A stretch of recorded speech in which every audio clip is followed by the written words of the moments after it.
여기 보시면 성경에 나오는 인간 이해라는 그 부분입니다.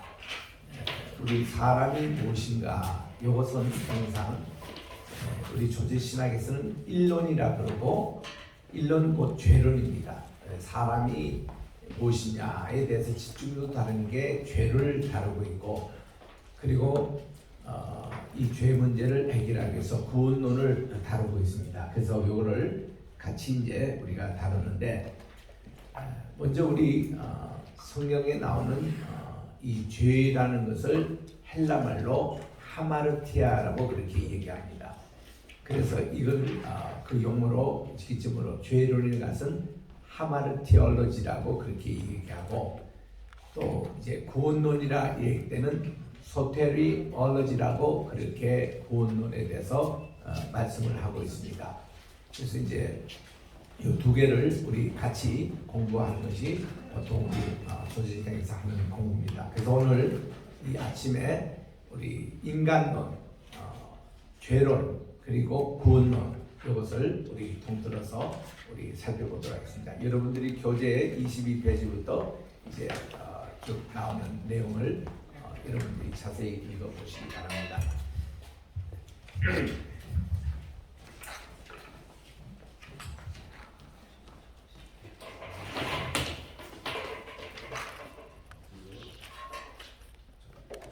자, 영어로 우리 죄로 얘기할 때는 혹시 까만 거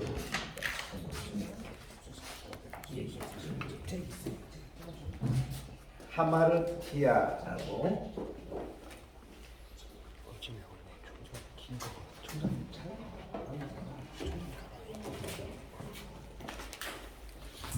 우리 그 뒤에 칠판 글씨가 잘 안 보이니까 그대로 앞으로 와서 앉으십시오. 우리 고사모님도 앞에 오십시오. 우리 세리 전도사님께서 하마르티아 얘기할 때에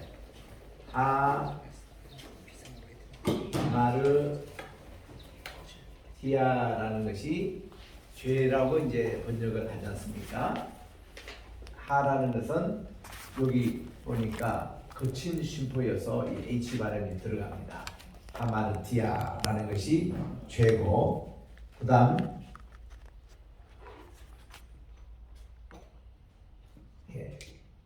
요거 죄에 대한 걸 알겠습니다. 그래서 우리 조직신학에서 이 죄론을 하마르티올로지라고 그렇게 얘기합니다. 이게 이제 죄론이라고 그렇게 얘기를 하고, 그리고 인간론과 관계되는 것을 엔트로폴로지라고 그렇게 얘기합니다. 엔트로폴로지, 인간이란 무엇이냐, 뭐 누구냐, 여기에 대한 질문을 우리가 스스로 던져보게 됩니다. 먼저 성경에 나오는 인간은 하나님이 천지 만물을 창조하실 때에 맨 마지막 날 인간을 창조하셨는데, 창세기 1장 26절, 27절, 28절에 나오는 것입니다. 하나님께서 우리의 형상 곧 모양을 따라 우리 사람을 창조하자, 그렇게 말씀하고 있습니다. 하나님을 형상할 때는 셀렘이라고 그렇게 얘기해요. 셀렘.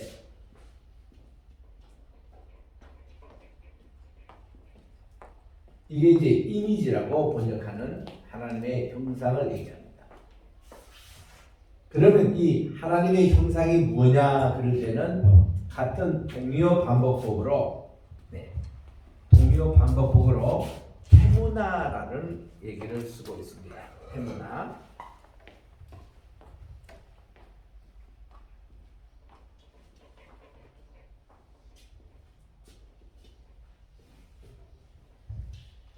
이 테무나라는 용어는 뭔가니 폼이라고 보통 번역을 하고 있거든요. 그러면 여기서 이미지는 뭐고 폼은 뭐냐 그런 얘기할 때는 우리가 이게 동의어 반복법입니다. 그러니까 그냥 형상, 모양 각기 다른 말이 아니라 우리 창세기 누가 5장 3절 좀 읽어주시기 바랍니다. 창세기 5장 3절. 여기 보면 이게 정확하게 동료 반복구를 이렇게 해석을 해요. 아담이 세 번째 아이를 낳습니다. 예, 읽어주세요.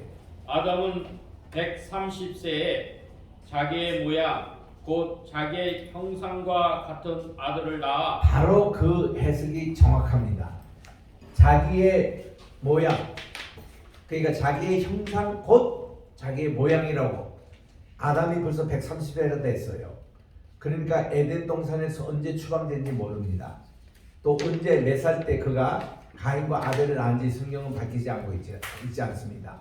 그런데 이제 가인이 아벨을 살해한 이후에 하나님이 세 번째 아들인 셋을 주시는데 아담이 130세, 그가 천지 만물을 창조받았던 130세 후에 그때 셋을 낳습니다. 그래가지고 셋이 이제 이 가계를 이제 이어가는, 인간의 족보를 이어가는 아들이 됐는데 그때에 여기 자기의 그 형상 곧 모양대로 이렇게 번역을 한 것이 정확한 번역이에요.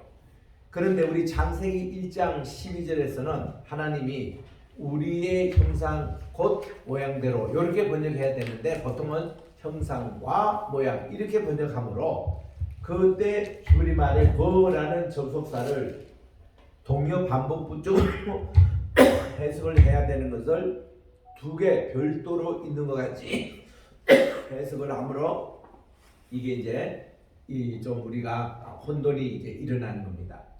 하나님의 형상 곧 모양대로 이게 이 곧이 맞습니다. 그러면 이 모습이 어떤 모습이냐? 이게 이제 하나님의 형상 모양대로 닮은 것이 우리의 인간의 영과 혼과 육의 단계로 그렇게 되어 있습니다. 이렇게 해서 세 가지 이런 부분이 보면은 우리의 하나님의 영과 혼과 몸 구분하고 있는 이걸로 히브리 말로는 이 영이라는 것을 우리 어떻게 표현하는 거 아니? 네페시라고 이렇게 표현합니다. 네페시. 이게 하나의 혼이에요. 우리의 영이에요. 그리고 이거를 헬라 말로 푸시케라고 이렇게 표현을 합니다. 미안해요. 분유만 하고.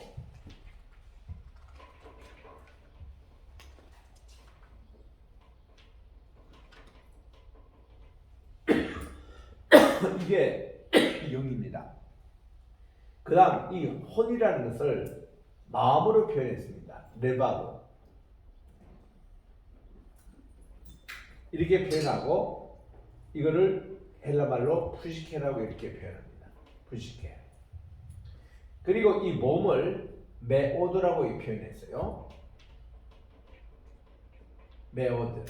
그리고 헬라말에서는 이 몸을 두 가지로 표현하는데 이제 사르크스라는 말이 있어요. 사르크스.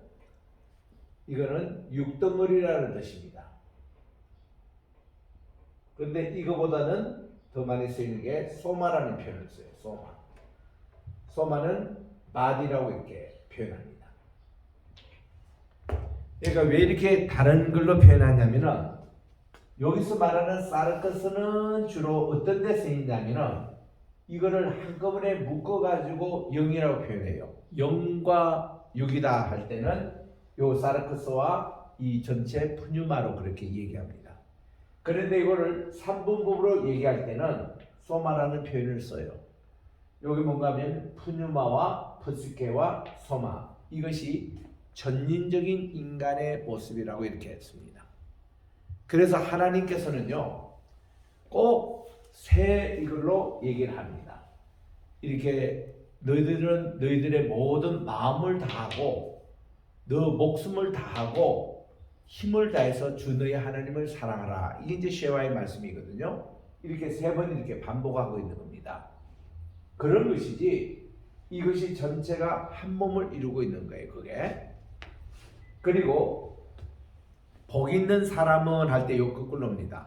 복 있는 사람은 해놓은 건 세 가지 하지 말라고 그랬는데 악인의 꾀를 쫓지 말고 또 죄인의 길에 서지 말고 오만한 자리에 앉지 아니하고 요것이 복 있는 사람의 모습이에요. 그리고 그들은 하나님의 말씀을 즐거워하고 그 말씀을 밤낮으로 묵상하는 이 사람이 복 있는 사람, 이게 의인, 이게 지혜로운 사람, 이렇게 구분이 되는 겁니다. 그래서 우리 인간 얘기할 때는 영과 혼으로 나눈 것은 이원법, 그거는 이제 영주주의에서 잘하는 얘기예요. 요 상태를 전부 다 영으로 한꺼번에 묶고 쌓아कस어. 그때 영과 혼할 때는 이거는 완전히 육덩어리입니다. 육덩어리. 그래서 이 영주주의의 이해에서는 이것은 선하고 이것은 악하다 이렇게 보고, 여기서 한 단계 더 발전시킨 것이 구원파 같은 이단들이 나와가지고 우리 이 영적 것만 잘, 이게 구원의 영역이고 이 몸은 육은 이게 구원의 영역에 속하지 않는다는 거예요. 그래서 이것만 잘하면은 이거는 따라오는 거니까 신경 쓸 필요 없다. 구원파에서 심지어 이렇게 가르쳐요. 남에게 물건을 도둑질하는 것, 구원받은 성도가 도둑질하는 것은 도둑이 아니라고 봅니다. 또 구원받은 성도가 무슨 그 남의 빚을 갚지 않는 것, 그것도 죄가 아니라고 그렇게 얘기합니다. 굉장히 죄론에 대해서 구원파가 잘못되어 있어요. 그래서 우리가 이 죄가 무엇인지를 잘 이해하셔야, 이거를 인간이라는 이것을 관점을 잘 이해하셔야 우리들은 이 어떤 죄 문제도 잘 이해하고 그게 해야만이 구원이라는 문제도 우리가 잘 이해할 수 있는 그런 점이거든요. 그래서 우리 인간은 한마디로 하나님의 형상 곧 모양대로 창조함을 받아가지고 우리는 영과 운과 몸을 가진, 그래서 우리들은 하나님을 사랑하더라도 전인적으로 사랑할 때는 꼭 이런 이제 표시를 합니다. 그래서 우리 모든 복 있는 사람의 그런 모습들, 이것이 다 이런 내용인데, 자, 우리 죄라는 것이 히브리 말로는 카타라고 그래요.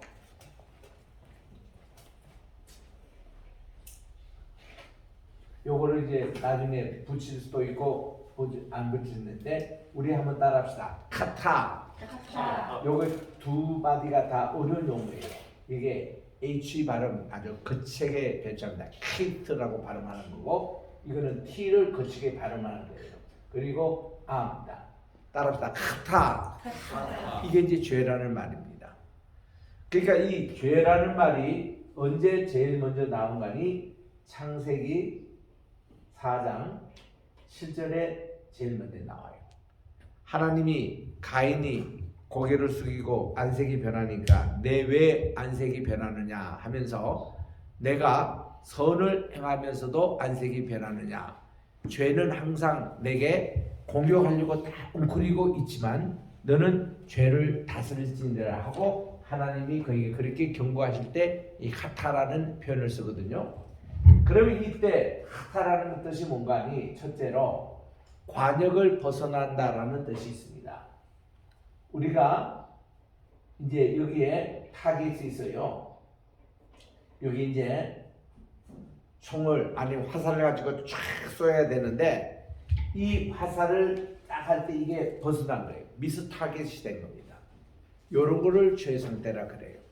하나님의 말씀대로 곧장 이렇게 정조준해서 그래 꽂혀야 되는데 이 말씀에 꽂히지 않고 벗어나는 거를 이게 카타라고 그랬어요.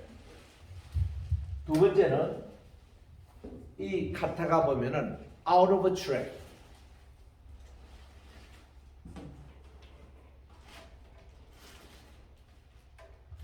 여러분 이 기차가 이렇게 가다가 이 선로에 그대로 있어야 되는 건 on the track이라 그래요. on the track, on the right track. 이게 바른 궤도에 있는데 여기서 벗어나는 것을 뭐라고 하냐면 탈선이라 그럽니다. 탈선. 기차가 탈선되면 사고가 생겨요. 방향이 이제 엉뚱하게 나갑니다. 우리 요즘도 그런 줄 압니다만은 시골에 있는 이렇게 정거장, 이 기차에 다니는 정거장에 보면요, 하행선 따로 상행선 따로 있습니다.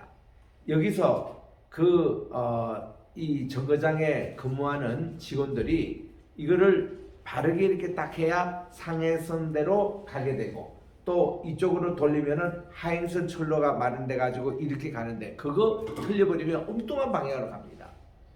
그런데 기차가 또 가다가 트랙에서 그냥 넘어져요. 아웃 오브 트랙 됩니다. 그러면은 탈선이 돼 가지고 이 탈선 이런 상태를 죄라고 해요. 우리가 천국에 가야 되는데 천국에 가는 길에서 탈선하는 것, 또 관역이 이렇게 쭉 가다가 벗어나는 것, 이런 거를 다 죄라는 그 인식으로 카타라고 그렇게 얘기합니다.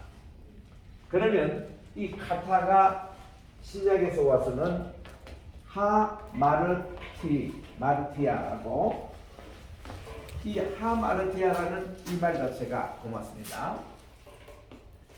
이게 이제 죄라는 그 말인데, 요게 우리 구약에 나오는 카타를 가장 잘 표현하고 있는, 이게 이제 어떤 불법에서 벗어나는 것을 얘기하는 거예요. 이 탈선되는 거.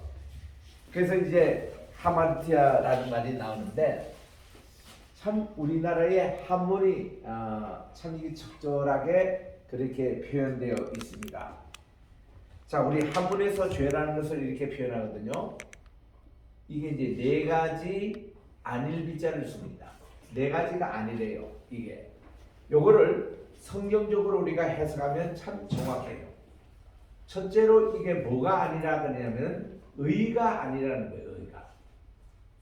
우리가 바른 길로 가야 되는데 의가 아닌 것을 불의, 이게 죄의 첫 번째 모습이에요. 왜냐하면 하나님의 말씀대로 쫙 살아가는 것을 의라고 부릅니다. 세데크.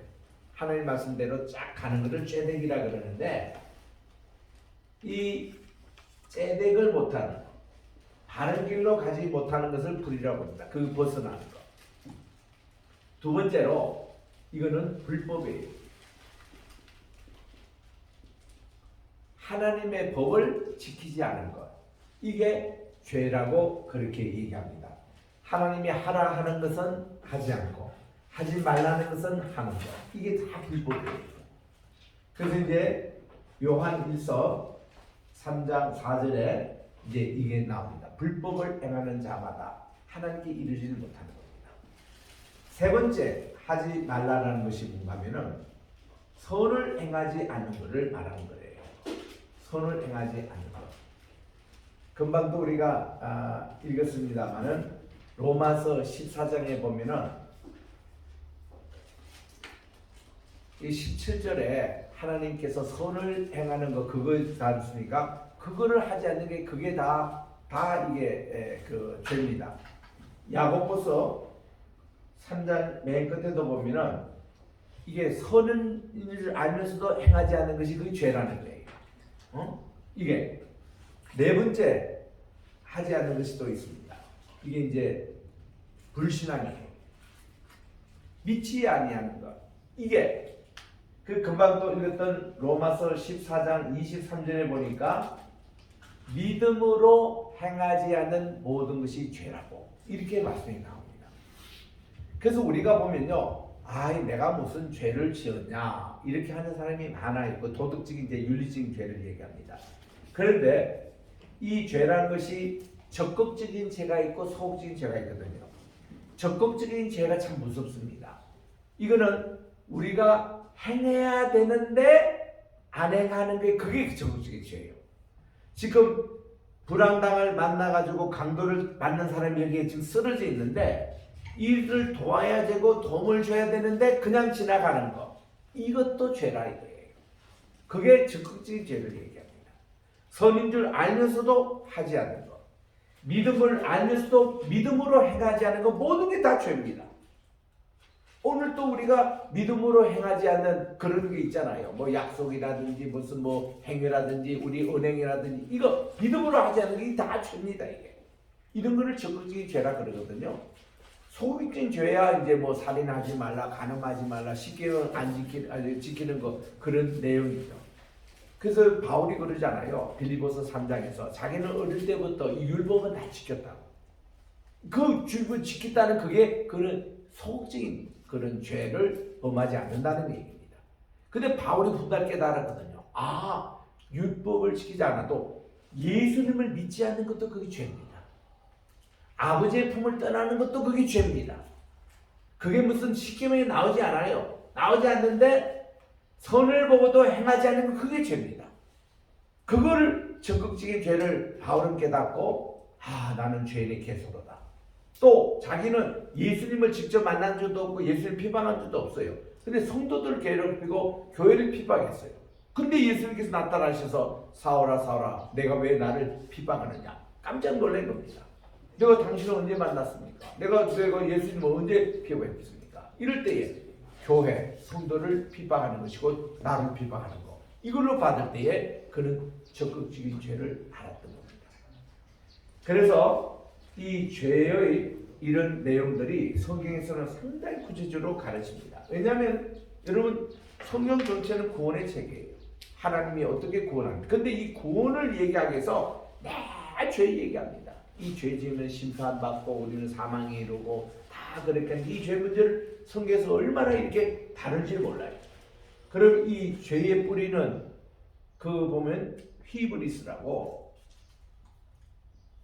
이게 이제 교만이란 말이거든요. 휘브리스. 여기 보면 휘가 거친 신부이기 때문에 H 발음이 들어갑니다. 그리고 윕실론이니까 이게 돼요. 그리고 베타, 그레마, 이오타, 시그마 해서 휘브리스. 우리 따라합시다. 휘브리스. 여기 교만이란 말입니다. 교만. 영어로 보면 pride. 요 반대는 humble, 겸손이라는 말인데 교만. 이것이 죄의 뿌리거든요. 요 교만은 뭔가니 너가 하나님처럼 되리라. 이게 이제 선과 악을 알게 하는 나무를 따먹으면 네가 하나님처럼 되라는 게 이게 교만이거든요. 이런 교만이 딱 들어가면은 불순종이 생깁니다. 순종은 하지 않아요. 하나님 말씀에. 불순종. 이 불순종이 어디서 나오냐? 욕심에서 나와요. 욕심은 탐욕이라 우상숭배라 그랬는데 욕심이 잉태한 죄를 낳고 죄가 장성한 사망을 낳는데 욕심 어떤 욕심? 내가 하나님처럼 되리라. 요 욕심으로 하나님 말씀을 불순종합니다. 여러모로 우리가 이 교만이 요게 이제 문제입니다. 우리 하나님께 겸손하지 못하고 요게 문제입니다.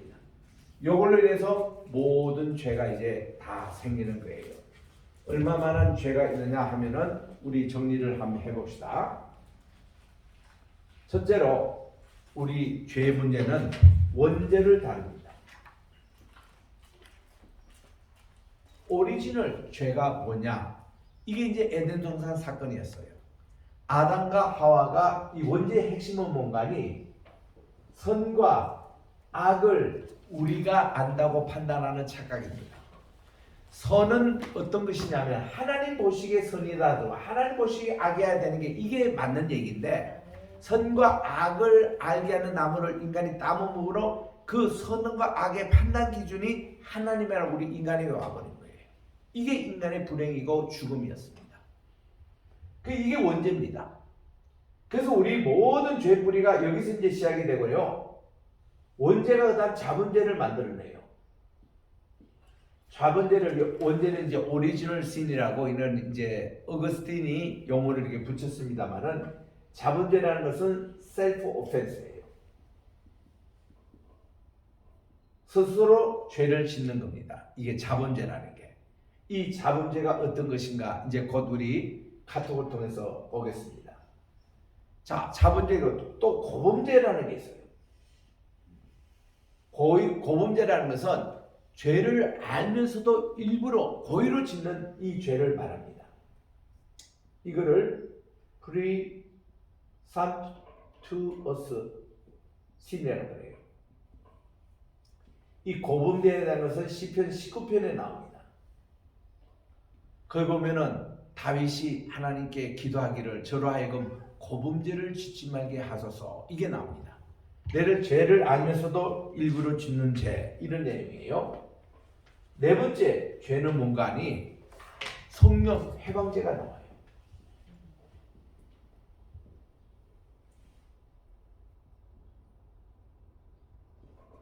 여러분 이 성령 회방제라는 것은 어떤 거냐면은 다른 거는 다 용서를 받아도 성령 회방제는 용서를 받지 못한다고 그랬습니다. 성령님은 곧 하나님이시잖아요. 하나님을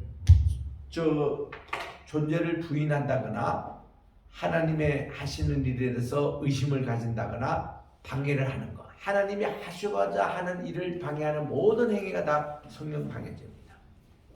요거는 용서를 받지 못한다고 그랬어요. 그리고 마지막 5번째는 이렇게 돌에 맞아 죽는 바로 그런 거를 신성모독죄라는 겁니다. 이거를 영어로서는 abomination. 신성모독죄는 이런 거예요. 자기가 하나님처럼 얘기하는 겁니다.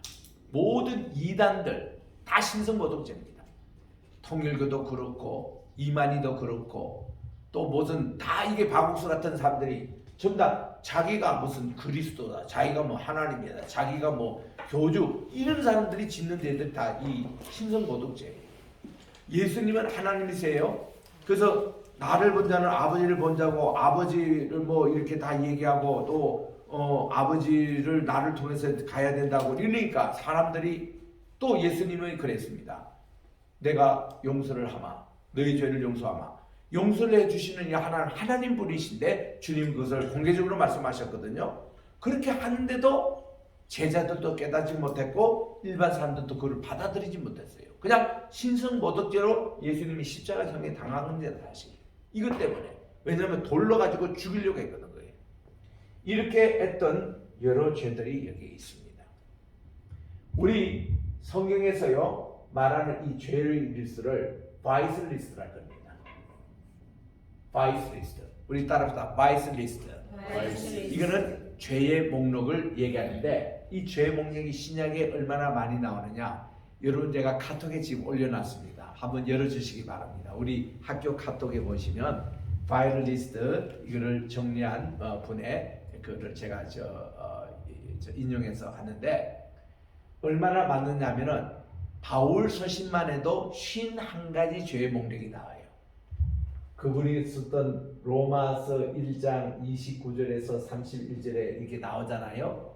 그리고 갈라디아서 보면은 5장 16절부터 22절에 그렇게 육체의 소욕은 이런 것이다고 쭉 나오잖아요. 이런 바울 서신에서만도 51개의 제목을 쉽게 찾습니다.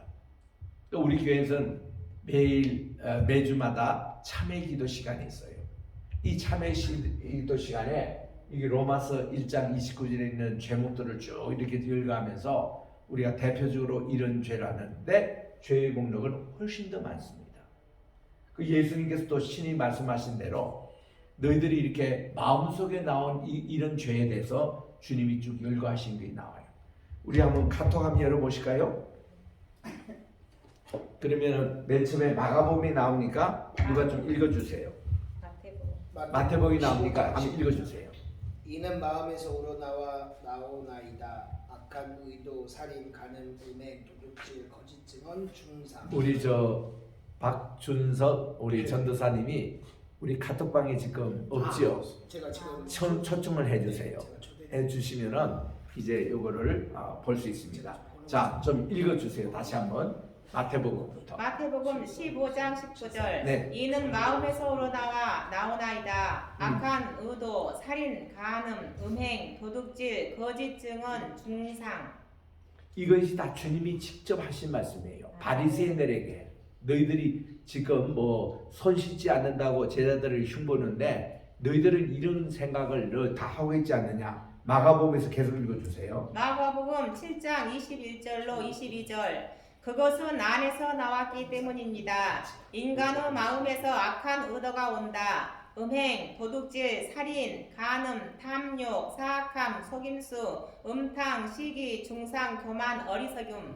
자, 이런 것에서 우리 간단하게 우리 생각할 수 있는 것은 예를 들면 살인, 간음, 뭐 음행, 도둑질, 거짓 증언, 이런 것은 죄라고 우리는 다 배우고 알지만 여기 있는 대로 악한 의도 또 중상 이런 것은 죄라고 보통 생각 안 해요. 또 우리 로마서 1장 29절에는 무슨 것까지 나오냐면 거기에 보면 다툼도 죄라고 나오고 있고 질투도 죄라고 나오고 있고 강교함도 죄라고 나오고 있고 험담도 그렇고 뒤에서 수근수근하는 게 있죠. 그다음 자기 자랑하는 거 그것도 죄라고 나와요. 자랑스럽다는 거. 또 부모에게 반항하는 게 그는 맞지만 어리석는 거, 무정한 거, 정의 없는 거, 무자비한 거 이게 다 죄의 종목품이에요. 이런 거 보면 우리가요 죄에 대해서 상당히 무식하고 있어요. 우리는 죄 짓지 말라 그러면 몇 개 남에게 도둑질하고 뭐 살인하고 간음하고 그것만 죄인 줄 알았는데 여기 보면 훨씬 구체적으로 나옵니다. 자, 로마서 13장 13절 누가 읽어주세요. 명예롭게 살자. 낮과 같이 흥청망청 술 취하지 아니하고 방탕과 방탕 속에 있지 아니하며 다툼과 질투가 아닙니다. 술 취한 거 방탕한 다 죄라고 그랬습니다. 여기에 대한 거 너무 쉽게 우리가 생각해 봤어요.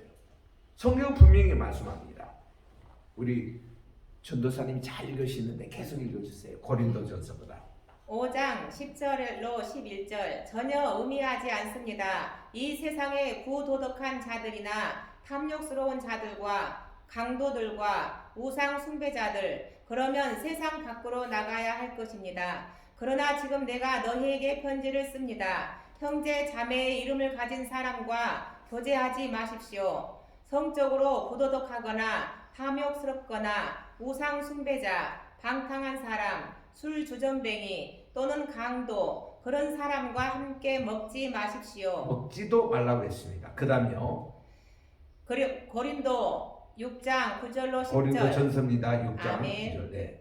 범죄자들을 알지 못합니까? 하나님의 나라를 유업으로 받지 아니하겠느냐? 속지 마십시오. 음행하는 자들, 우상 숭배자들, 간음하는 자, 남자 매춘부, 남색하는 자, 도둑 10명, 탐욕스러운 자, 술 취한 자, 욕하는 자들과 강도들 이들 중 누구도 하나님의 나라를 유업으로 받지 못할 것이다. 이게 동성애하는 사람도 이게 다 포함되어 있습니다. 남색 분명히 성경 밝혀 있습니다. 개성요. 고린도전서 6장 9절로 10절 알려지지는 않았으나 아직 잘 알려진 죽어가는 것처럼 우리가 살아있는 것을 보십시오. 벌을 받았지만 아직 그렇지 않았습니다.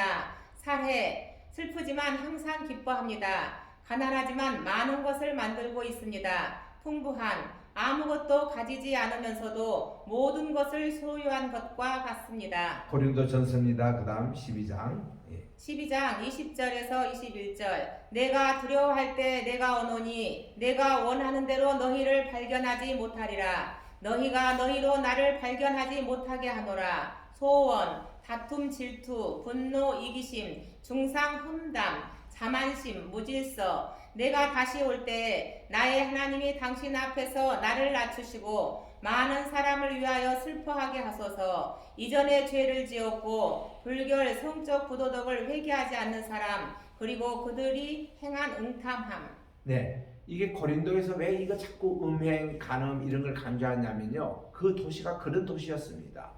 그래가지고 제우스 신전에게 바친다고 해마다 5월달이 되면은 5,000명, 한 2,000명 내지 5,000명의 그 그리스 있는 모든 미인들이 그 집결해가지고 남자와 함께 음탕한 짓을 한 것이 이 고린도였어요. 그래서 고린도 양식 같으면 건축 양식도 제일 화려합니다. 이런 도시에 정말 이 말씀을 던지는 자체가 돌맞아 죽을 그 사람들에게 돌맞아 죽을 일이었습니다. 그러나 바울은 그가 아주 담대하게 여기서부터 우리 깨끗하자 이거를 지금 얘기를 하고 있는 거예요. 계속 읽어주세요. 갈라디아서 5장 19절로 21절 이제 육체는 명백합니다. 음행, 불순물, 음탕, 우상 숭배, 마법, 적대감, 다툼, 질투, 분노, 다툼, 불화, 파벌, 시기, 술 취함, 방랑 그리고 이와 같은 것들 내가 너희에게 경고하노니 내가 전에 너희에게 경고한 바와 같이 그런 일을 행하는 자들은 왕국을 유업으로 받지 못할 것이다. 이런 성경 말씀에 분명히 나오는데도 우리 교회에서 이걸 제대로 안 가르쳐요. 그리고 또 이것을 많이 그냥 카피합니다. 그래서 교회에서 많은 성적인 문제가 일어나요. 교회에서 많은 문제가 이렇게 생산됩니다. 그러니 이 교회가 죄에 대한 의식이 점점 희박하니까 이게 모든 타락이 교회에서부터 시작이 되고 있거든요. 중세교회가 그렇지 않습니까?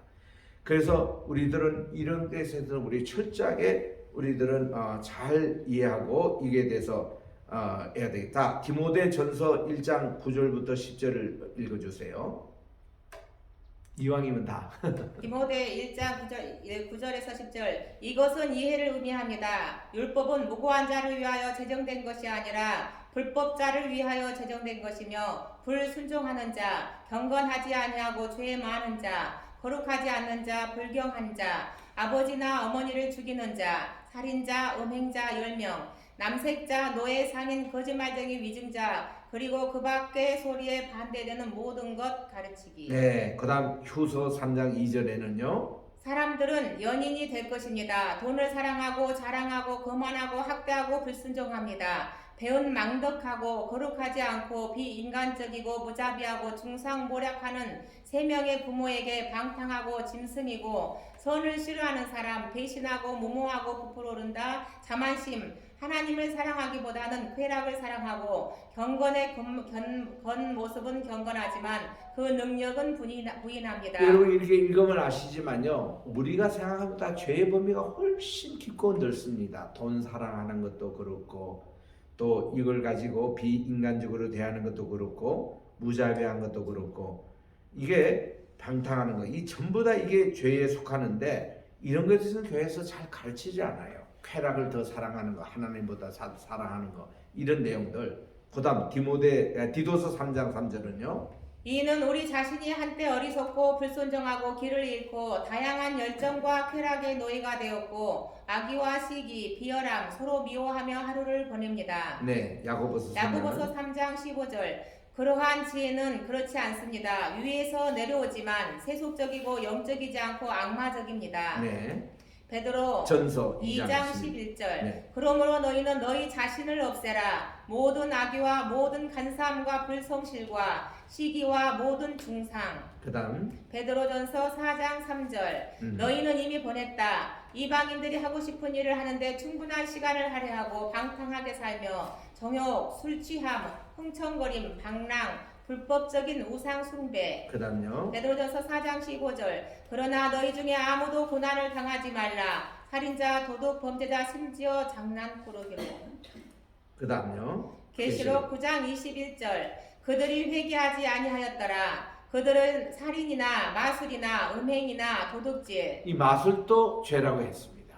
그래서 우리 마술 대회 보고 뭐 이런 거 라스베가스 가면 그 마술을 많이 하는데 그거 볼 필요 없어요. 그거 다 죄입니다. 그거 다 마귀의 그 다 수입을 받고 있는 거거든요. 그다음요. 계시록 21장 8절 그러나 비겁한 자는 믿음 없는 자, 오염된 자, 살인자, 음행하는 자, 마술사, 우상 숭배자들과 모든 거짓말 장이더라. 그들의 자리는 불타는 못에 있을 것이다. 불과 유황으로 말미암아 둘째 사망이니라. 그다음요. 계시록 22장 15절 바깥에는 개들이 있습니다. 마술사와 음행자와 살인자와 우상 숭배자 그리고 모든 거짓을 사랑하고 행하는 사람. 네, 이렇게 죄에 대해서 정확하게 아셔야 우리들이 구체적으로 죄를 짓지 않으려고 하는 거예요. 우리 어릴 때는 어떻게 교육을 받았나 하면은 이런 죄를 지으면 지옥 간다고 그랬습니다. 구원 못 받는데요. 그래서 우리는 지옥 가기 싫어서라도 죄를 지을 생각을 못 했습니다. 죄하고는 나는 거리를 멀게 살았어요. 어느 정도인가 하면은 제가 이제 목사 안수를 받으려고 할 때에 어머님이 저를 부르시더라고. 새벽기도 마치고 아들아 이리 오너라. 네 어머니. 너 이제 목사로 안수를 받게 되는데 얼마 남지 않았는데 이 사회가 참 여러 가지 죄악이 많다.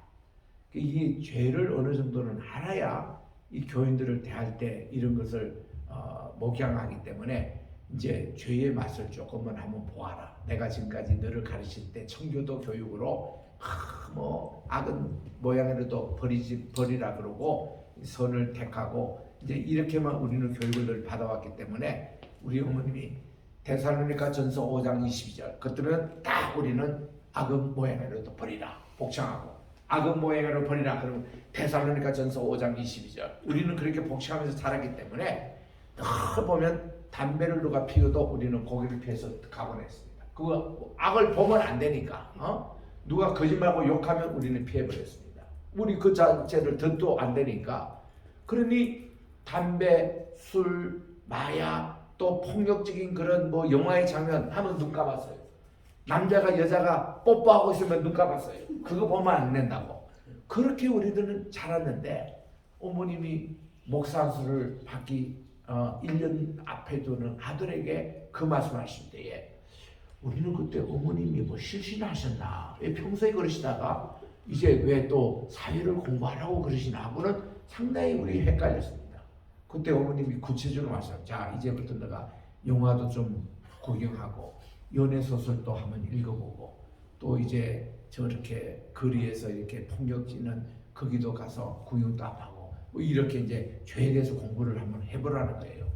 그래가지고 이제 뭐 또 어머님 말씀에 순종을 해서 먼저 이제 조폭들이 이렇게 가니까 와 욕을 하는데요. 내가 얼굴이 확고하고 나는 이 해병대 장교 출신이지만은 해병대에서는 내 욕 한마디 하지 않고 장교 생활을 한 거거든요. 그리고 우리 부대에서도 이 기적이 일어난 겁니다. 야, 저 윤소희는 욕을 한마디 하지 않는데도 저 소대는 최고의 우수 부대. 자, 애들 말 잘 듣고 칼같이 척자. 애들이 인격적으로 나를 딱 대하고요. 욕 한마디 하고 그러지 않으니까 주말만 되면 애들이 와가지고 뭐 외박 보내달라는 거예요. 그래 갔다 오느라. 갔다 오는데 너희들이 가서 죄는 짓지 말고 오느라 그렇게 하고 이러기 때문에 애들이 죽으려고 합니다. 그런데도 이 아이들이 나를 잘 따르고 인격적으로 대주니까 그리고 욕 한마디 하지 않고 그렇게 하니까 애들이 교회를 다 다니고 이 전도 그 자체가 전도가 되더라고요. 그리고 술 다 이렇게 군대에서는 회식에 술이 돌아갑니다. 근데 나는 딱 오면은 나는 술을 안 마십니다. 나는 사이다를 주십시오. 고창이 야 임마 너 혼자 그냥 예수 믿냐? 똑똑하지 하지 마라. 이러면 내가 그럽니다. 좋습니다. 내가 이 술을 딱 지금 먹고 죽어버리면 당신 책임질 거예요? 그러니까 그때 말을 못 하더라고. 사이다 주시라고. 그러니까 사이다로 딱 먹고 이 회식에서 돌아갔거든요. 그런데 그 딱 나오면서 대위가 나를 이제 쫑긋 차고 나는 그를 각오로 했거든요. PX 딱 하고 이러니까 대위가 나를 딱 부르더니 윤소희 나 좀 만나자고 바짝 긴장했죠. 그 자기 이제 딱 그 의무실에 데려가더라고. 그 자기가 이제 10년 군대 생활하고 전역을 이제 곧 앞두고 있는데 자기가 이제 누구를 사귀는데 연애도 가만 들어보니까 상담을 하더라고 내게. 아이고 왜 내게 상담하시냐 했더니 나는 예수쟁이를 내가 쭉 봤는데 지금까지 다 술 마시고 다 주말에 가서 뭐 못된 짓 다 하고 다 그런 걸 봤는데 네가 진짜 예수쟁이다 이거야. 그러면서 이분이 상담을 하더라니까요. 이 소문이 나가지고 우리 연대장이 딱 와서 이제 그때 울진 무슨 삼척 이게 공비가 나타나서 우리가 이제 진격해서 가야 됩니다. 딱 부대들 모아놓고 나를 딱 지명해서 기도를 하라는 거예요. 그래서 내가 그때 내 고참들도 다 계시고 이랬는데 내가 그 기도하고 가는데 기도 한 5분 하는데요. 처음부터 울더라고 울어. 그 기도로서 완전히 내 설교를 해버린 거죠. 이제 우리는 죽으러 갈지도 모르고 부모님을 다시 보지도 못하는 조국을 위해서 이렇게 목숨을 바치고 우리 가는데 이들을 사병들을 보호해 주시고 하나님이 눈동자같이 우리 한 명도 우리 다치지 않고 그 국민들 다 소통하고 거기에 날라고 하니까 막 훌쭉훌쭉 한다 울면서 난리예요. 그게 전도가 되더라고. 그래가지고 어머님이 1년 동안 저를 죄에 대해서 좀 교육을 시켰는데요. 세상에 제일 어려운 게 죄야. 그래서 나는 어머님께 1년 딱 마치고 1년도 못 갔어요. 6개월만 마치고 어머니 내가 죄에 대해서 공부를 했는데요. 연애소설 읽는데 5분도 안 돼서 하품이 나가지고 그 다음 페이지를 넘기지 못하겠어요. 재미가 하나도 없어. 성경 읽으면 밤새도록 읽는데 연애소설 5분도 안 돼서 재미없어. 그리고 영화에도 보면은 남녀들 뽀뽀하는 거 이런 거 보면 막 지겨워 그냥. 그거 보기 싫어. 그리고 도둑질하고 뭐 하는 거 다 감방에도 가가지고 그 교도소 선교를 하면서 당신을 왜 왔느냐 머리가 아파요 막 그런 얘기 들을 때. 그래서 나는 해서 어머님에게 고백했습니다. 아주 저는요 세상에서 제일 어려운 게 죄 문제, 죄 짓는 거. 나는 그거는 이제는 안 하겠습니다. 내게는 제일 쉬운 게 예수 믿고 성경책 읽고 예배 드리고 이거는 재밌고 너무너무 쉬운데 와, 죄 짓는 것은 나 지금도 마찬가지예요. 나는 지금 죄 짓는 그게 가라고 하면 나 무서워. 어이구 어떻게 죄를 짓냐 이거. 어떻게 거짓말 하냐 이거야. 어떻게 폭력을 쏘냐 이거지. 이런 것이 제 몸에 배어 있더라고 제 자신이.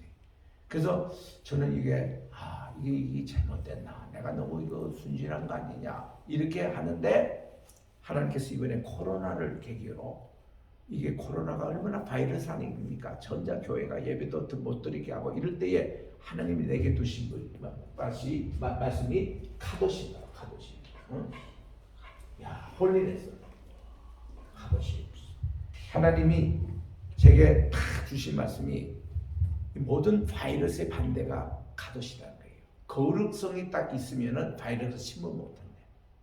우리가 이게 가장 저항하는 것이 바이러스가 침범이 못하는 거룩성으로 딱 무장해버리면 그래서 한국교회가 거룩성을 회복하라고 이렇게 말씀을 주시더라고요. 그 제가 그거를 가지고 계속 예배도 드리고 우리 하나님께 뭐 정보시책이 어떻고 하지만은 우리가 교회가 이럴 때일수록 더 하나님께 예배 드리고 하나님께 거룩성을 회복하는 게 우리가 이게 그런 것이 다 이 죄와 문제와 관계되는 것이다. 그래서 저는 이런 죄를 이렇게 공부할수록 두려움이 옵니다. 그래서 요거를 정확하게 아셔야 그다음 구원에 대해서 알 수 있는 거예요. 자, 우리 여기 구원에 대해서 우리 또 계속 살펴보겠습니다. 그래서 이제 총장님은 예. 그 회개를 제대로 한 걸 안 하셨을 것 같아요. 저는 이제 회개하라 그러면은 뭐 회개할 일은 어릴 때 이제 남의 밭에 지나가서 무 뽑아 먹었던 거, 그다음 이제 배 이렇게 해가지고 그거 이제 먹었던 거, 그거 있거든요. 그런 거가. 그리고 이제 여자를 보면은 음욕을 품는 자다 간음을 한 것이다 해가지고 옛날부터 저는 여성들을 제대로 못 봤습니다. 근데 지금도 여성들은 얼굴 한두 번 봐서는 기억이 안 돼요. 내가 똑바로 내가 쳐다볼 수가, 그게 버릇이 돼가지고. 진짜 이쁜 여자를 못 보신 거예요. 진짜 뭐 이쁜 여자, 내가 그 이쁘다고 이제 하니까 이쁘지만은 솔직히 말해서 제 기준으로서는 이쁜 그 자체의 개념이 없는 거예요 이게. 이거를 어릴 때부터 이제 그렇게 그 교육을 받아가지고 그래서는 예를 들면 음욕의 마음을 저 여자 함께 하면 자보시다 이런 게 연애 소설이 많이 나오더라고요. 근데 그거는 저하고 아무 관계없는 그런 것이에요. 그래서 연애 제대로 해본 적도 없고 이런 뭐 로맨틱한 뭐 그런 시간 제대로 가본 적도 없고 벌써 70이라는 인생의 시간이 흘렀던 거예요. 그래서 이제 저하고 같이 좀 사는 사람은 좀 피곤할 겁니다. 이거 뭐 좀 분위기도 좀 있는 다방도 데려가야 되고 좀 이런 게 있는데 좀 그런 게 좀 약해요. 그런 거 제가 그런 센스는 좀 없습니다만은 그렇다고 제가 거기에 대해서 후회한 적도 없습니다. 그래서 이렇게 하여튼 어떤 죄든지 짓지 않으려고 도둑질도 해본 적도 없고 컨닝 한번 해본 적도 없고 그리고 또 이렇게 이런 말 아예 그냥 저하고는 거리를 두게 이제 아까 나왔는데 장난꾸러기. 그거는 번역을 그렇게 한 거예요. 네, 그냥 뭔가 하면은 장난도 너무 이렇게 좀 인간적인 지나친 그런 거 이제 죄의 항목에 이제 들어가는 거죠. 그래서 코미디언들 있잖아요, 개그맨들 있잖아요. 이런 분들도 그 생활에 했지만은 그 생활 자체가 그렇게 좋은 건 아니에요. 그게 뭔가면 무당, 술수 또 이렇게 박수 이런 직업들이 모세가 탁 지방일을 던지는데 뱀으로 변했잖아요. 이건 하나님이 하신 겁니다. 근데 무당도 그걸 따라 했어요. 그게 요술입니다. 요술은 뭔가니 잠깐 눈속이 하는 거예요. 하나님께서 던지라는 이 뱀은 진짜 뱀으로 변했는데 이것은 요술, 사람 눈을 속이는 거예요. 이 무당들이 하는 거, 무술, 이 마법, 그런 것이 다 죄라는 거예요. 그런 거 하지 말라는 거예요, 하나님이. 그래서 우리는 성경이 하라는 것을 하고 하지 말라는 건 안 하고 그냥 철저하게 어릴 때부터 지킨 거예요. 철저하게. 그러니까 그게 딱 쇠뇌가 딱 돼버리면요, 진짜 죄 안 짓습니다. 죄에 대해서 아예 그냥 이게 뭐가 그 번지수가 틀려요. 아예. 하나님 편에 서 있으면요 전혀 죄의 바이러스가 아까 이 카도시고 딱 그걸 무장하면은 죄가 아예 침입도 못하니까 아멘. 그렇게 되는 거예요. 아멘. 그래서 이제 여기에 대해서 아까 이제 회개라고 말씀하셨는데 난 그래서 내가 죄 짓는 거 별로 없으니까 회개가 별로 없는 줄 알았거든요. 그 제가 10살 때입니다. 10살 때 하나님께 기도하는데 어제도 제가 잠깐 설계도 얘기했지만은 오늘 12시에 주님이 오실 수 있다는 선포를 하시더라고. 부흥 간사님이. 그때는 우리가 다 마룻바닥에서 전기불이 없어지더니까 호롱불을 다 걸고 촛불을 걸고 그 우리 집회를 참여할 텐데 그 12시에 주님이 오신대요. 그래가지고 회개기도 하라는 겁니다. 그래서 하나님 제 회개는요 월요일날 화요일날 했고 이제 수요일날 저녁인데 월요일날 했던 거 화요일에 했던 거 이하 동문입니다. 주님 아시죠?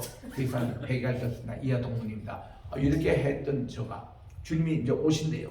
그러면 내가 이제 천국 가야 되는데 죄 하나로 범하면 지옥 간다고 나는 어릴 때부터 배웠기 때문에 그런 거 내가 생각지 않는 죄도 이제 생각해달라고 이것을 부흥사님이 이렇게 가르치더라고. 기도의 문을 열어주십시오. 내가 생각하지 않고 고백하지 않는 죄가 있으면 생각하게 하셔서 그것을 고백하게 해주죠. 그걸 가지고 10번 20번 반복하니까요 다 입이 혀가 꼬부라지고 방언이 막 나오는데 나도 모르겠고 내가 그거 아는데 나는 분명히 기도했다고 하는데 다른 얘기가 나오고 그래서 그때부터 기도에 몰두하기 시작했는데 웬 꼬마 녀석 10살 애 되는 애가 왜 죄의 고백을 3시간 하더라. 3시간. 근데 나는 무슨 고백을 했는지 아무도 모릅니다. 그리고는 이제 눈을 떴는데 뭐 거기 200명 교인들이 철학기도를 하고 있었는데 여기 한 50명이 내 주변에서 걱정스러운 눈으로 보고 계시는 거예요. 어머님이 옆에 앉아 계시고. 그래서 내가 기도 이제 끝나고 어머님 왜 이렇게 다 계세요? 이랬더니 야 네가 하도 열심히 기도해가지고 웬 10살 먹은 애가 똘똘 구르면서 눈물 콧물 흘리면서 기도하는데 여기가 다 젖어 있는 거예요. 뭐 지금 집사님들이 이거 뭐 닦아낸다고 정신을 내 기도가 끝나기까지 다들 기다리고 계신 거예요. 내가 끝나니까 내가 얼마나 기도했습니까? 3시간 기도했대. 무슨 기도를 제가 했습니까? 너 회개 기도하더라. 그래서 내가 그때 이 원죄라는 걸 알았어요. 내가 그렇게 죄를 짓지 않고 자본죄, 고범죄 이거를 다 짓지 않고 했는데도 원죄라는 이것이 내 바이러스가 있어가지고 이를 씻어내는데 그렇게 하나님께서 이 기도를 시키시는데 그래서 내가 알았습니다. 그래서 우리가 이 죄 문제하면 이제 금방 회개라고 나오는데 이 회개라는 게 히브리 말로는요 슈거거든요. 주님의 그 품으로 돌아가라는 겁니다. 리턴. 주님의 정상 궤도로 돌아가는 것이 그게 아까 탈선, 불법 이런 것을 다시 이쪽으로 돌아가는 것. 그 정상 궤도로 돌아가는 게 슈브라는 단어입니다. 이게 그다음 이제 헬라말로는 메타노이아라고 그런 말이 있죠. 메타노이아. 이것도 정상 궤도로 돌아가라는 뜻입니다. 메타노이아. 이게 다 리펜트라는 회개라는 것이죠. 우리가 죄의 문제를 깨달았으면 우리가 내 죄성으로부터 떠나는 것이 이게 회개입니다. 그러니까 우리는 죄를 알았으면 죄에서 무조건 떠나야 돼요. 떠나서는 바른 궤도로 돌아오는 것이 내입니다. 내가 이제 장성에서 김선도 목사님 만나서 직접 내가 그런 말씀도 드렸습니다만은 저는 이제 미국에 있다가 보니까 프린스턴 신학교에 강의를 하다 보니까 대한민국의 유명한 목사님들 총회장이 다 한 번씩 오셔가지고 저를 많이 만나셨어요. 만나서 제가 이제 고대 금융학을 전공하고 그 강의를 하니까 이분들이 한결같이 자기들이 신학교 다닐 때는 고대 금융학을 배운 적이 없대요. 그래서 그걸 좀 강의를 해달라는 겁니다.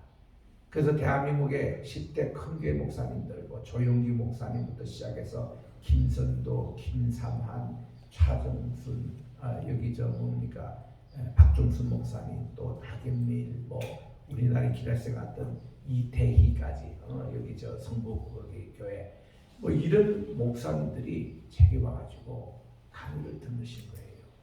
고대 근동을 이뤘고 그리고 구약에 나오는 것이 그러고 일어나는데 그때 내가 김순호 목사님에게 이런 말씀 드렸습니다.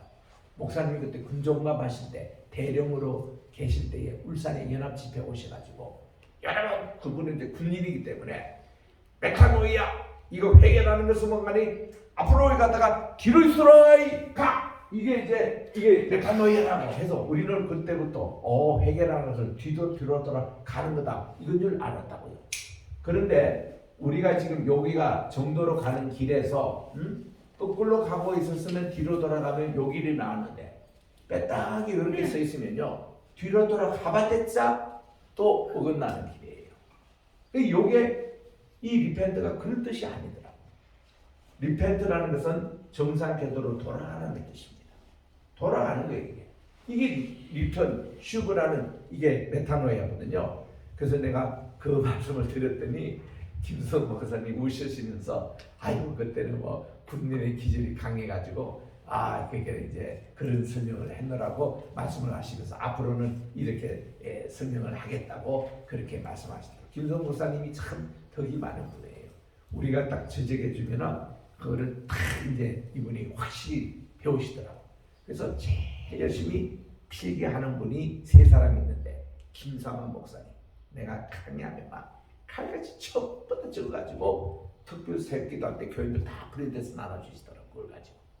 그리고 또 열심히 적는 우리 박정수 목사님 충신교회 그것도 이 필기를 열심히 하는 거예요. 그 다음은 세 번째가 김선도 목사님.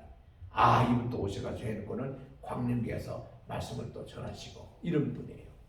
그 좀 필기를 제일 안 하는 분 가운데 하나분이 곽순희 목사님 소망교회. 그럼 자기가 떠든다고 시간이 없어. 이게 그 나중에 하신지 모르지만은 그분은 아마 머리에 입력하는 것 같아요. 제가 말씀드리는데 몇 가지는 이렇게 키워가시더라고. 그리고 또 필기 안 하고 잘 그런 분이 우리 조용기 목사님. 이분도 필기하는 그런 것은 그렇게 많이 안 하시는 분이에요. 근데 이용훈 목사님 그분은 내가 뭐 책 주고 이런 거 하면요 잘 써먹습니다. 지금도 내가 딱 보면 아이고 저거 내 책에서 나오는 그때 들은 얘기 또 써먹으시구나. 이용훈 목사님은 또 그런 걸 또 잘하세요. 이렇게 참 우리 이 오더를 잘 배우고 고대 근동을 배우면요 성경의 이 원론으로 이렇게 들어가기 때문에 참 좋습니다. 그래서 이게 회개하는 내용인데 저는 이거 할 때마다 탕자의 비유를 꼭 얘기합니다.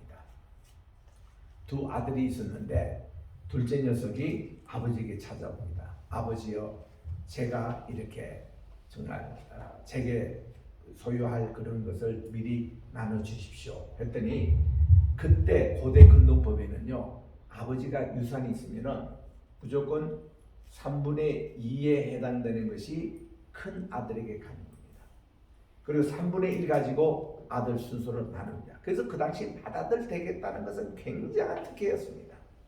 그러면 이걸로 따지면 그 집은 두 아들밖에 없으니까 이 아들이 3분의 1을 차지했어요. 이 아들이 첫 번째 죄가 뭔가니 유산을 미리 받았다는 거.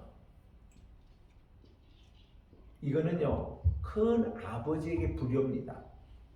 나는요 아버님이 막 그냥 쓰러지셔가지고 중환자실에 계시다는 소식을 듣고 미국에서 달려왔습니다.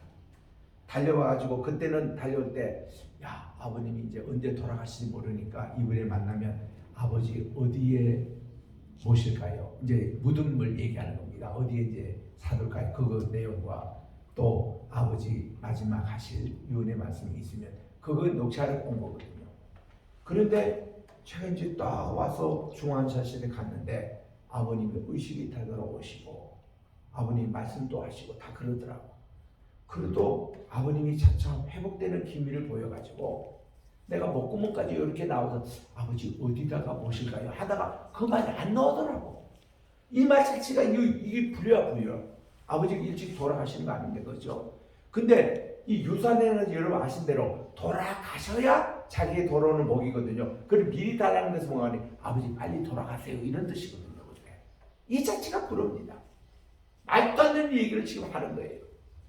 두 번째 불효가 뭔가니 이 재산을 아버지가 아버지의 이 지금 함께 살고 있는 이거를 더 해야 되는데 이 아들은 이거를 쫓겼어요. 아버지는 버리고 재산을 향해서 그는 집을 떠났습니다.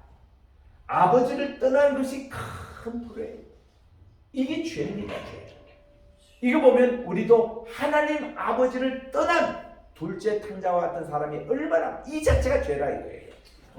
아버지를 떠난 지금 이 시간에도요 여러분들이 하나님 아버지를 모시지 않고 자기 멋대로 행하려는 사람이 있죠. 자기가 이 돈 가지고 어디 가고 어디 계획을 세우고 이거 다 이런 케이스입니다. 이 둘째 아들 그렇지 말아야 돼요.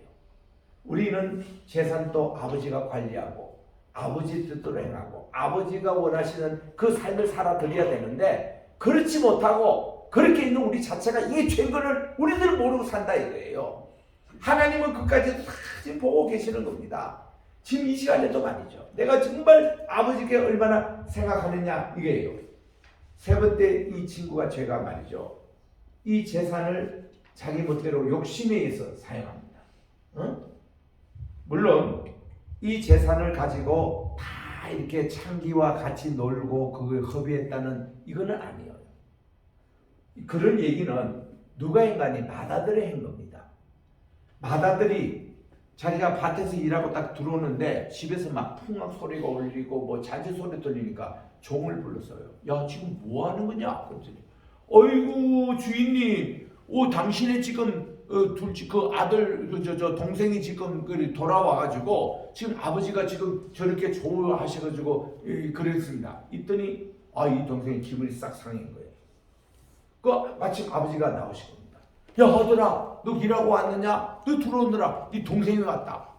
딱 내세가면서 아버지 어떻게 저 친구는 아버지의 돈을 가지고 창녀와 말아먹은 놈인데 그게 30절에 나오거든요. 누가복음 15장 3절에 창녀와 말아먹은 놈인데 저 녀석 좀 왔다고 왜 이렇게 야단치십니까? 저는 아버지 곁에 계속 지금 일을 하고 있었는데 내 친구를 위해서는 양 한 마리 잡지 않았었는데 저 친구 오니까 무슨 송아까지 잡고 아버지가 왜 이러십니까? 그랬더니 아버지가 도리어 놀래서 야 너는 계속 아버지 곁에 있지 않았느냐?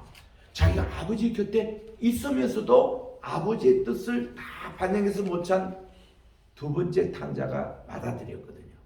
그런 모습이에요.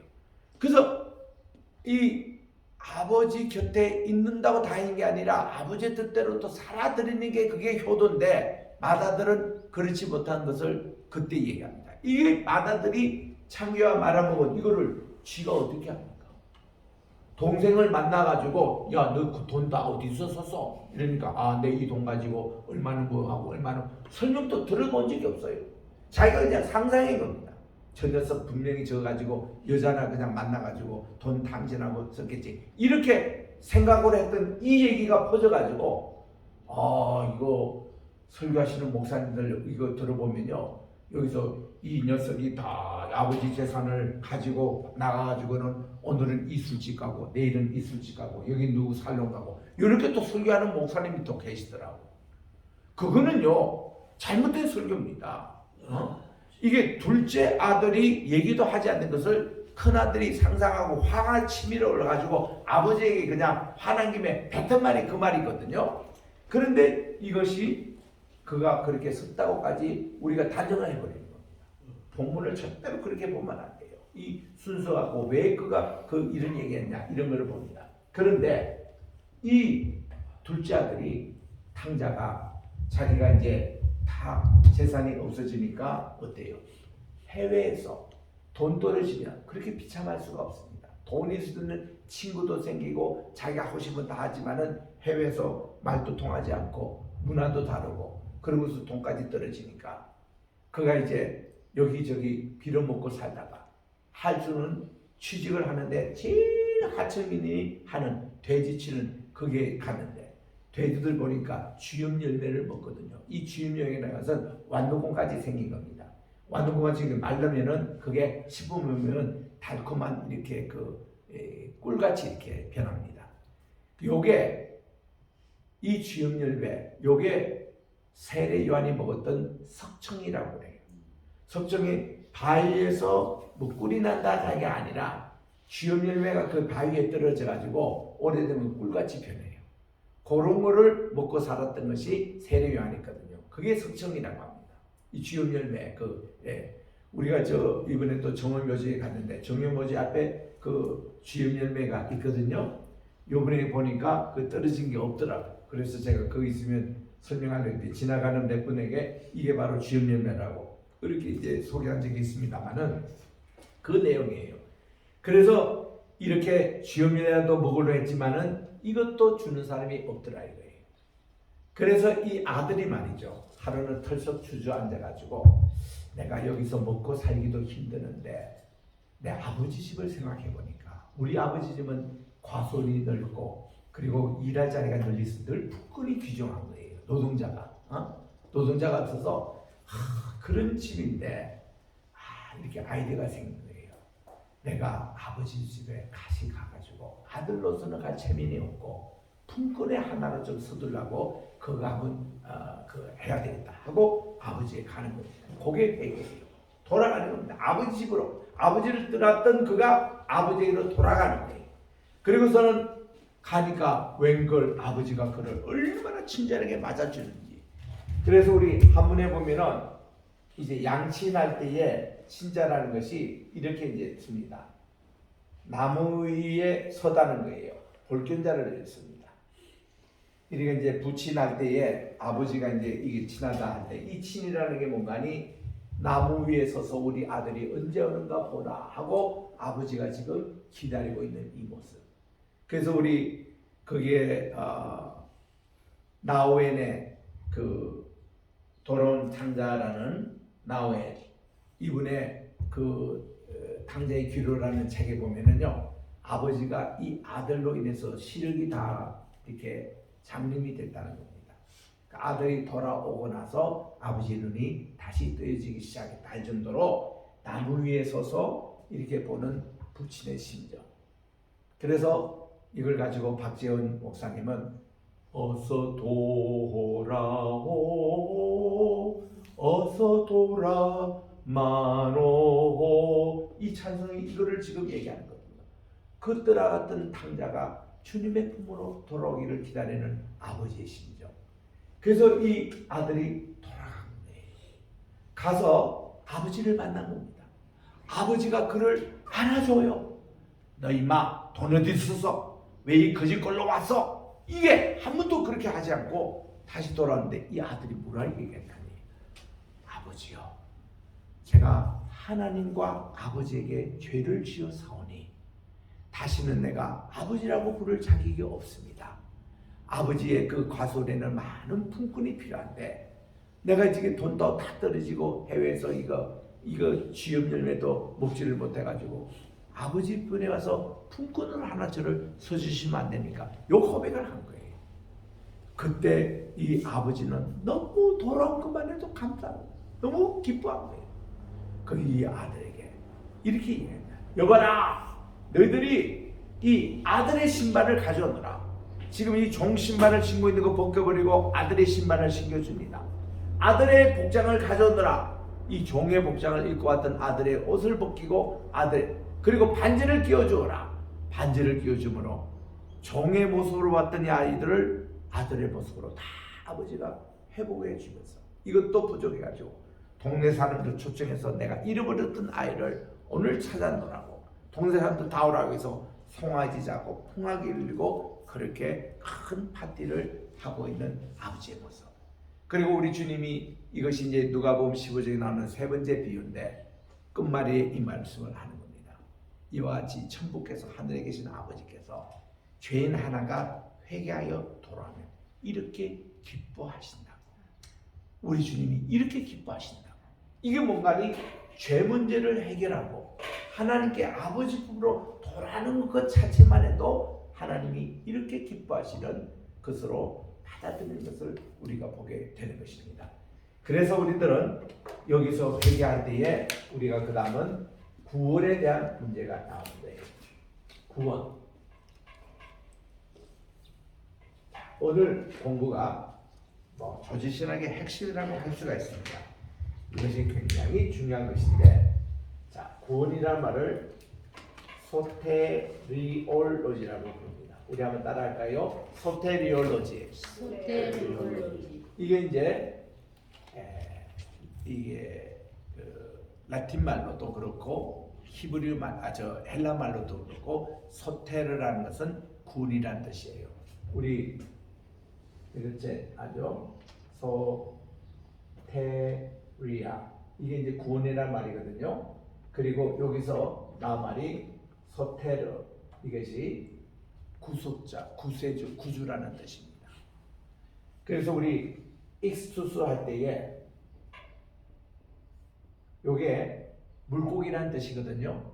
근데 이 물고기라는 것이 요게 예수스, 예수님은 크리스토스, 그리스도신데 이분은 휘우, 하나님의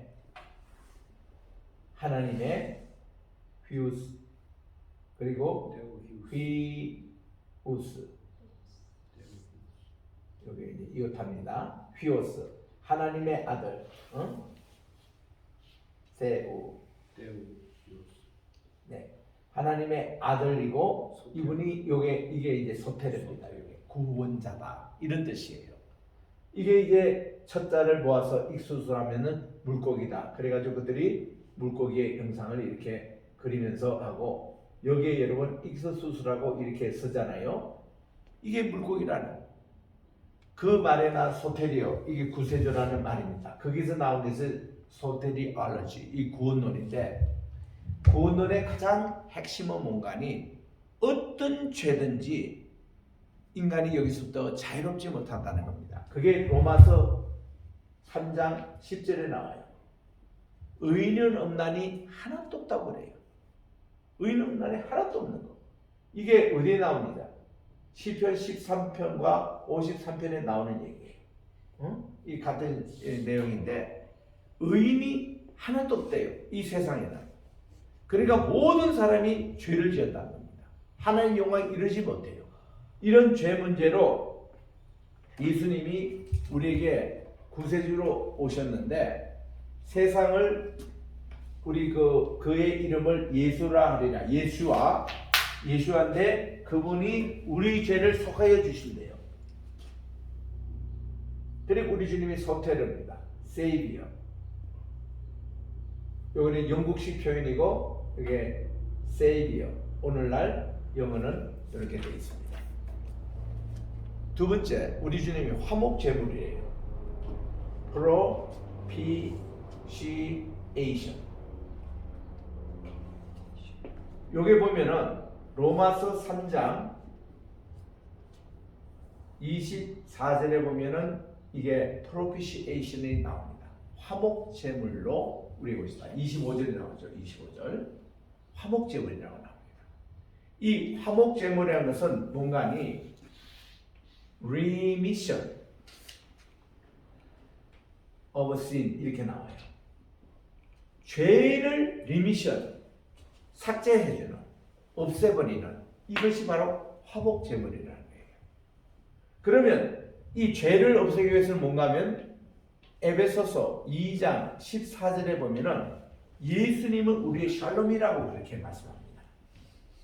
하나님과 우리 사이에 평화를 해주는 분이다. 샬롬이라는 거예요. 이 샬롬이 뭔가니 하나님과 우리 사이에 막힌 담을 헐어버리시는 분. 이게 바로 화목제물의 모습인 거예요. 그래서 예수님이 딱 돌아가시자마자 휘장이 찢어졌더라. 성전의 지성소와 성소를 막는 휘장이 찢어지므로 하나님과 우리 사이에 이런 담이 있었는데 이게 다 허물어졌더라. 2장 14절에 나옵니다. 그게 바로 샬롬이에요. 그래서 저는 70년대 우리나라 대학 통일에 관한 논문을 쓸 때 요거 주제로서가 대상을 받아 천국에서 1등 했어요. 그 당시 상품 50만 원을 제가 받았습니다. 50만 원 하니까 뭐 별거 아니까 그때 연세대학교 한 학기 등록금이 4만 5천 원 할 때입니다. 근데 50만 원을 받았어요. 이제 감이 좀 잡히시죠? 그래가지고 70년대 내가 이걸 가지고 10의 1조를 바치고 이걸 절반 가지고 개척교회 하는 전도사님도 와서 교회 짓게 하고 또 절반가량 가지고 제 기숙사비 하나 기분 다 내고 또 이제 책도 사보고 야, 그 1등 하니까 괜찮더라고. 그것뿐만 아니라 우리나라의 통일부에서 제게 증을 하나 줬는데 여기에 통일부에 들어가는 도서실에 들어가는 자격증을 제가 줬어요. 그건 대통령도 없는 거예요. 거기 딱 들어가면요, 통일부 도서관에 가면 매일 아침에 그때 조선인민공화국 관보지가 와요. 내가 그걸 맨날 봤습니다. 거기 가면 김일성의 어록집이 쫙 나와요.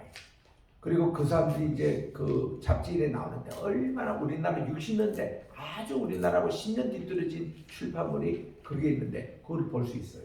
그럼 매일 아침 가서 내가 노동신문도 보고 다 그랬는데 그것만 아니라 KBS에서 말이죠. 그때 매주 수요일 날 저녁 6시부터 6시 반 30분 동안 대북 방송을 저보고 출연하라는 거예요. 그래서 내가 6개월 동안 KBS에서 방송을 했습니다. 방송하고 나면 돈 용도도 툭툭 이것도 줄 때입니다. 그 내가 대북 방송하면서 동포 여러분, 나는 대한민국의 누구입니다. 그리고서는 우리나라 이제 통일돼야 되지 않겠습니까? 통일의 방해가 그래서 이런 것 아니겠습니까? 우리가 통일되면은 우리의 통일은 이렇게 돼야 됩니다. 교과서는 이렇게 만들고 맞춤을 이렇게 만들고 역사 그것을 이렇게 하고 6개월 동안 그걸 방송해 놨더니 많은 탈북자들이 저를 찾았대요. 미국에 와가지고. 그 내가 바로 그때 했다고 하니까 내 방송을 들었다는 분이 그렇게 많더라고. 요즘 시대는 좀 적어요. 이제 다 올드 제너레이션 돼버려서. 그러니까 내가 방송을 참 오래전에 했죠. 통일부 그 도서실에도 점검하고 그래서 통일에 대한 문제를 저는 그때부터 계속 가지면서 많은 강의도 했습니다. 그래서 통일에 대해서 삼국통일, 화랑도가 어떻게 통일됐고 그거 연구해가지고 또 발표를 또 2차도 하고 그래서 저기 경주에 그 화랑도 가서 또 특강도 많이 하고 육사에 또 가서도 우리나라 통일은 어떻게 된다 그 강연도 하고 그리고 또 전주 같은 데 가서 전국 그때 대학생 간부들 모임 갔는데 그런 데 가서 또 특강을 하고 새마을운동회 또 가서도 이거를 또 그 특강을 하고 그런 거 참 많이 했습니다. 통일. 저는 제가 이산가족 출신이기 때문에 통일에 대한 관심이 늘 많았거든요. 그러다가 이제 저 중국에 갔을 때 백두산 거기 가서도 또 이렇게 뭐 강연을 하고 이런 통일에 대한 것을 많이 해왔습니다. 좌우지간 이것이 에베소서 2장 14절이 그때 제가 주제였어요.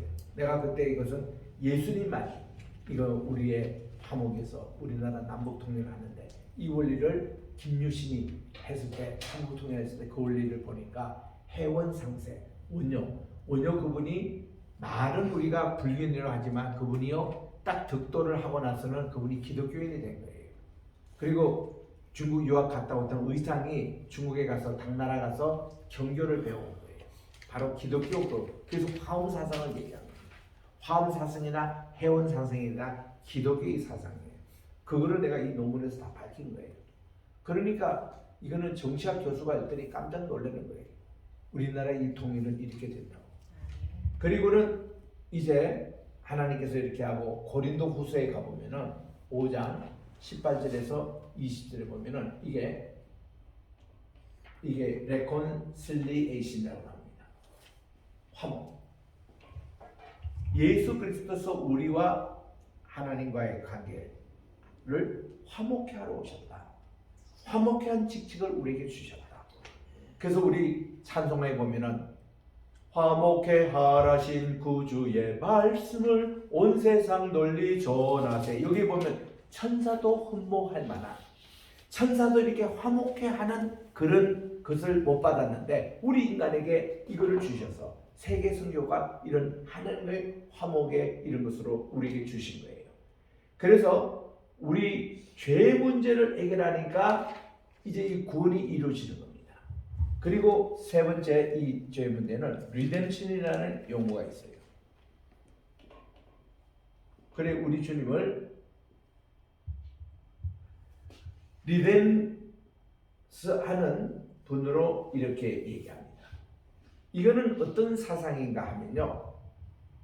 구약에서 무엇을 이제 물려주라 할 때 이제 그 어떤 땅을 이제 그 어떤 돈이 없어서 남의 그 지파에 팔았는데 이거를 다시 찾아오는 것을 얘기를 하는 것입니다. 이런 내용이거든요. 그러니까 우리 룻기스도 보면 맨 끝에 왜 룻이 보아스와 결혼한가 하면은 룻의 시아버지가 되는 엘리멜렉이 자기가 가난하고 먹을 거 없을 때에 땅을 다른 집안에 팔고 그가 저기 모압 지방에 이민을 온 거거든요. 그 와보니까 나오미가 남자들이 다 죽어버리니까 이게 이제 땅을 찾을 길이 없는 거예요. 단 하나 방법이 있다면은 이 룻이 보아스와 결혼을 하게 해가지고 돈 많은 보아스를 통해서 이 땅을 다시 찾을 수 있는 이게 이제 있는 겁니다. 그래서 요거를 네가 한번 해라. 그래가지고 그 보아스와 결혼함으로 그 잃어버린 땅을 다시 찾았던 회복하는 얘기입니다. 그게 구원의 사상. 그러니까 이 리뎀션은 뭔가니 우리의 죄짐이 정말 다 벗겨진다. 이게 이제 테텔레스타이라고 우리 한번 따라할까요? 테텔레스타이. 이것이 요한복음 19장 30절에 나오는 대로 이 뜻이 다 이루어가 아니라 모든 죄짐 우리로 죄로 인해서 빚진 것을 주님께서 다 탕감해 줬다. 주님의 십자가 지심으로 그런 뜻이거든요. 이거 리뎀션 사상이에요. 주님이 우리가 짓던 죄를 모든 것을 다 이렇게 탕감해 주었다. 이런 리뎀션 사상. 네 번째로 나옵니다. forgive입니다. forgive는 여러분 아신 대로 대신 주다라는 뜻이에요. 대신. 우리 주님이 십자가에 달리심으로 우리 주님의 그 보혈의 피가 우리가 지어야 될 고통과 이것을 주님이 대신 우리에게 져주는 거. 이게 forgive 사상입니다. 어저께 우리 누가복음 7장을 공부했습니다. 주일 예배 시간에.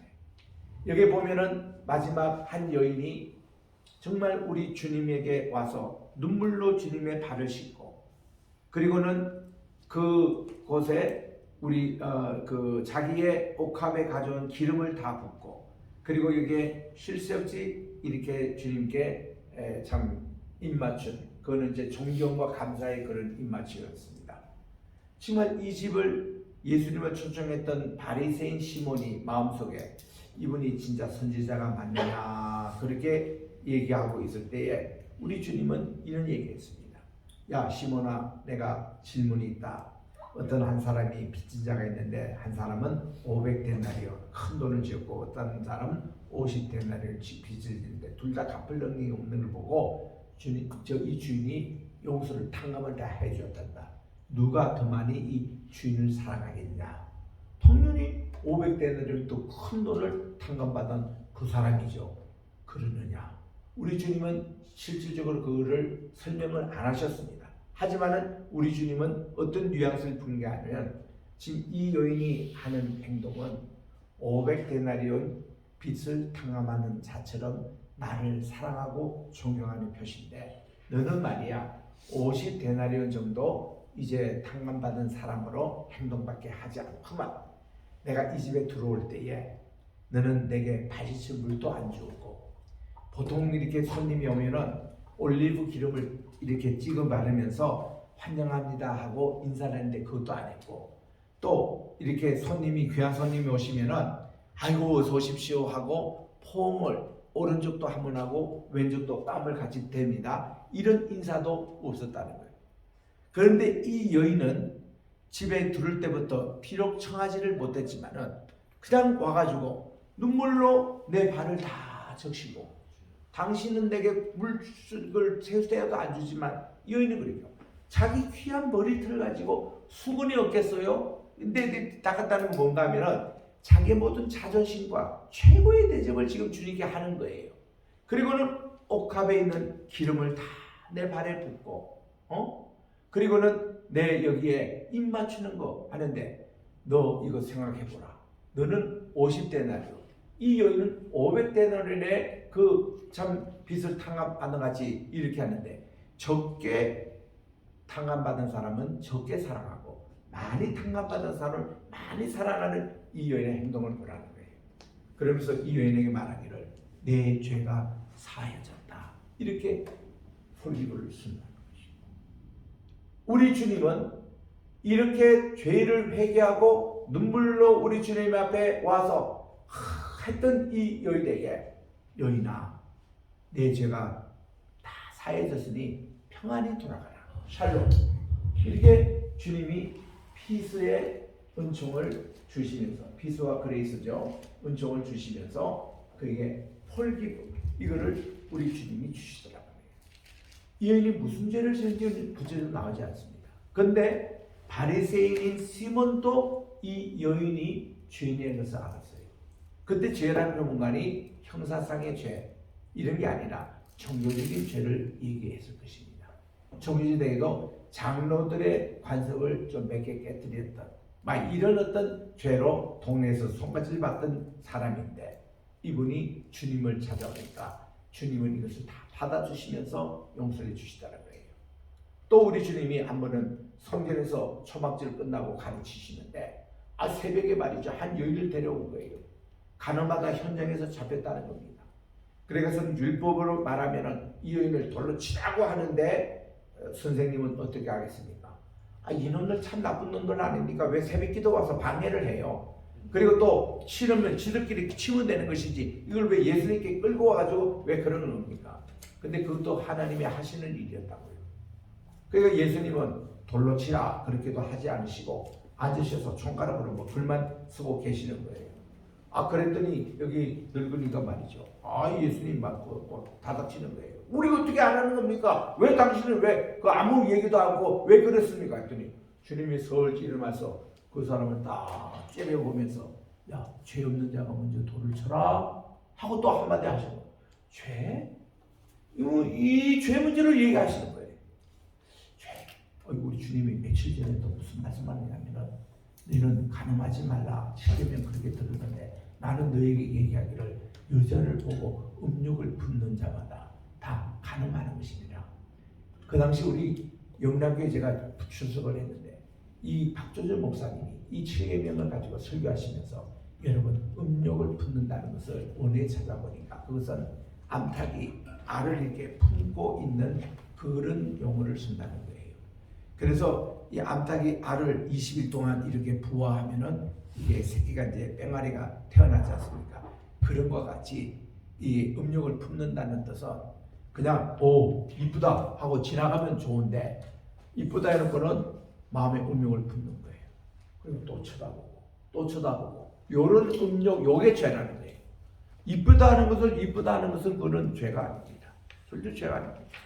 내가 그는 중고등부 때 경험이 있어서 그래요. 우리를 담당했던 전도사님이 우리에게 뭐라고 했냐니 여러분들 중고등학교 때 연애하지 마세요. 교회는 연애당이 아닙니다.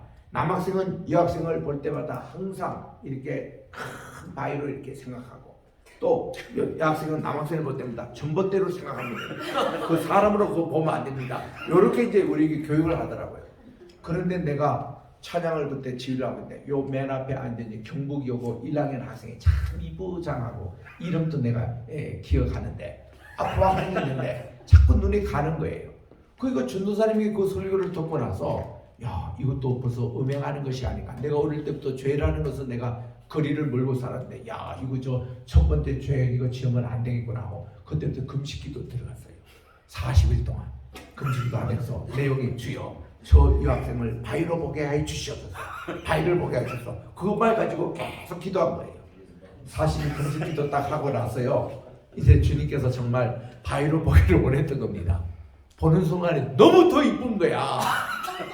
근데 그럼 금식기도 이거 헛된 것 아닙니까? 그래가지고 내가 나도 힘 빠지고 우리 주님도 얼마나 실망하시겠습니까? 그래가지고 내가 이제 그 다음부터 기도가 하나님 왜 저게 바위동으로 보시지 않고 더 이쁘게 보입니까? 이거 하고 이제 계속 주님과 이제 씨름하면서 기도를 했거든요.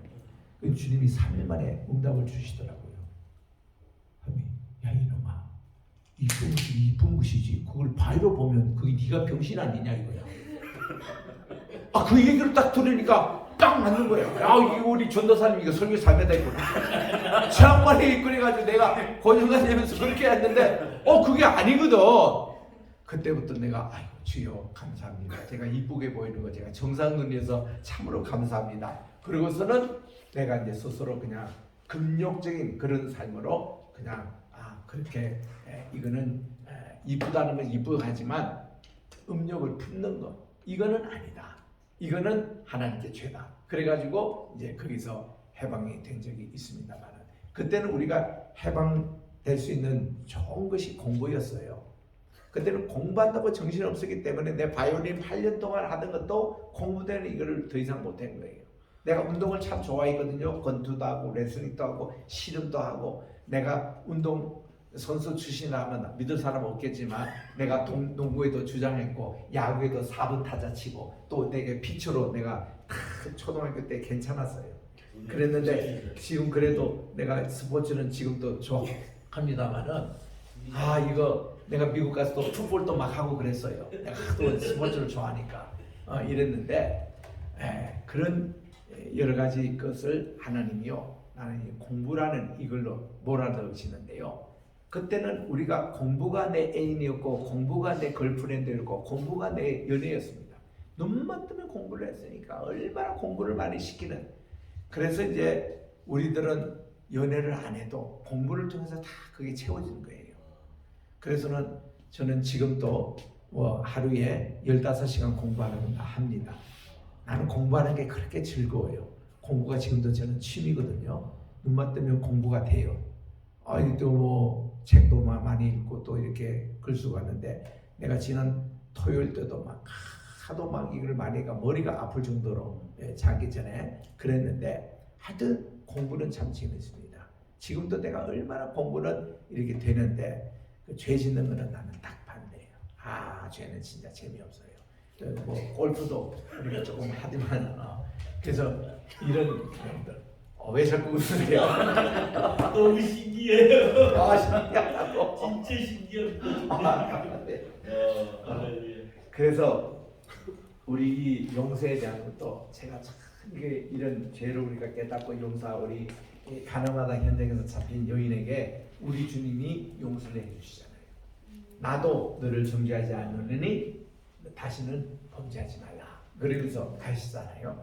오늘 우리 짧은 시간이지만 죄 문제, 회개 문제, 구원 문제로 오늘 다뤘습니다.